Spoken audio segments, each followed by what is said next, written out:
Hi everybody, my name is Zoe the Seed.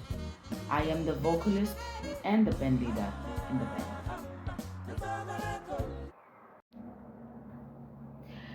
Yeah, so our first tune is called Yehlamvula, and you can only imagine how difficult it is to actually just choose 4 songs to encompass the whole idea about what influences you and what actually makes you a bit tick and conscious as a jazz artist. But this particular song is very close to my heart because it is a composure of prayer. And when I composed this song at the time, there was this season of drought in the southern part of Africa, everywhere like Swaziland, South Africa, it was dry. And then I robbed in Zibusis and asked him to please help me and put on some ideas, and we finished off the song, and I really believe it was a masterpiece having to have that collaboration. So yeah, that's Yehlambula. So if you know the Bee Gees, ha, ha, ha, ha, stay in the light, stay in the light, then you should know how deep is your love. And this is a song by a British Australian band, which made the song very popular and have been performing, God knows, around the world. And people have reimagined the song a couple of times, and it has this gospel undertone to it, to the point that people actually gravitate towards it because it's so soulful.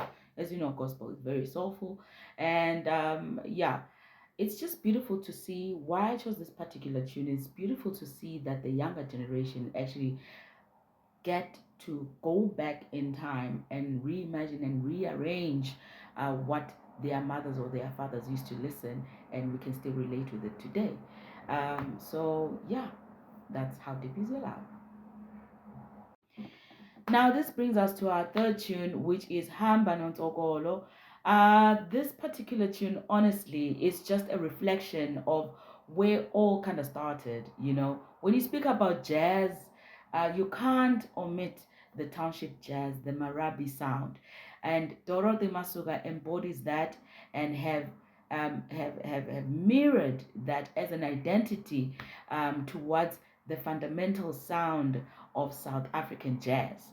And so it is our duty as singers and as musicians to just always incorporate it, even when the times are moving and the sounds are changing, to always reference to that. And this song is called Hamba Nonsokol.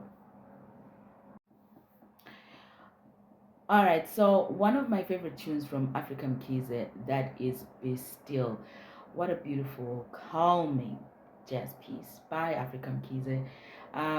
What draws me to the song is not only just the technical aspects of it, but also the person who wrote the song. I believe is one of the greatest pianists that South Africa has to give. Honestly, I have been shaped by his artistry as a composer, and I've just been, you know, other doors in my head have just opened just from listening to some of his ideas. And this focus on the bass kind of gives that sense of calmness, and the contemplative feel kind of gives this ambience of build, this ambience of creating atmosphere and mood. I love this song, Be Still by African Mkhize.